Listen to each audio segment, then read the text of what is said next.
when I hear what we call music, it seems to me that someone is talking, and talking about his feelings or about his ideas of relationships. But when I hear traffic, the sound of traffic here on 6th Avenue, for instance, I don't have the feeling that anyone is talking. I have the feeling that sound is acting. And I love the activity of sound. What it does is it gets louder and quieter, and it gets higher and lower, and it gets longer and shorter. It does all those things which I'm completely satisfied with that. I don't need sound to talk to me. We don't see much difference between time and space. We don't know where one begins and the other stops. So that most of the arts we think of as being in time, and most of the arts we think of as being in space. Marcel Duchamp, for instance, began thinking of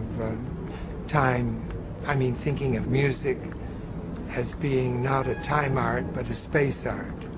And he made it a piece called Sculpture Musicale, which means different sounds coming from different places and lasting, producing a sculpture which is sonorous and which remains. People expect listening to be more than listening. And so sometimes they speak of inner listening, or the meaning of sound. When I talk about music, it finally comes to people's minds that I'm talking about sound that doesn't mean anything, that is not inner, but is just outer. And they say, these people who understand that finally say, you mean it's just sounds? Thinking that for something to just be a sound is to be useless. Whereas I love sounds just as they are. And I have no need for them to be anything more than what they are. I don't want them to be psychological. I don't want a sound to pretend that it's a bucket, or that it's a president, or that it's in love with another sound. I just want it to be a sound. And I'm not so stupid either. There was a German philosopher who's very well known, Immanuel Kant, and he said there are two things that don't have to mean anything. One is music, and the other is laughter. Don't have to mean anything, that is, in order to give us very deep pleasure. You know that, don't you? The sound experience, which I prefer to all others, is the experience of silence. And the silence almost everywhere in the world now is traffic. If you listen to Beethoven or to Mozart, you see that they're always the same. But if you listen to traffic, you see it's always different. When I try to find in the past something which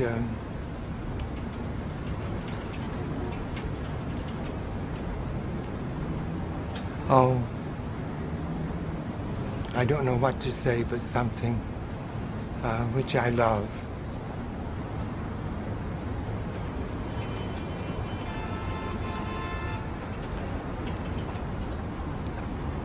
I don't mean to make any distinction between my own past and the past of musical culture.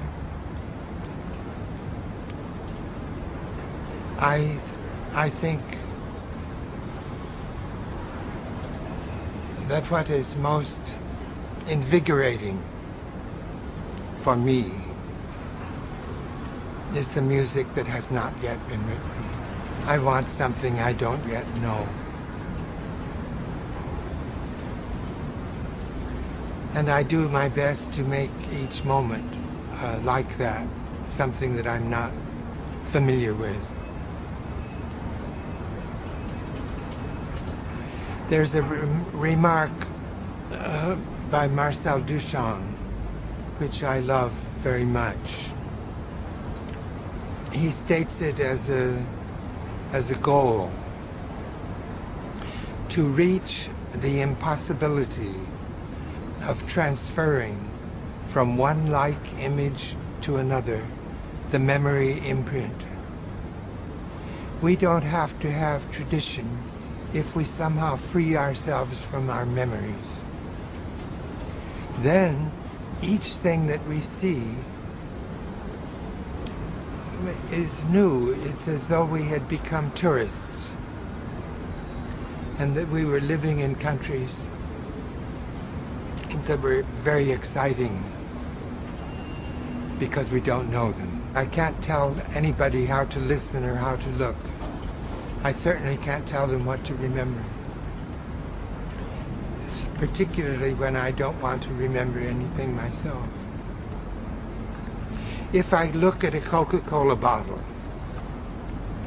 and then look at another Coca-Cola bottle, I want to forget the first Coca-Cola bottle in order to see the second Coca-Cola bottle as being original.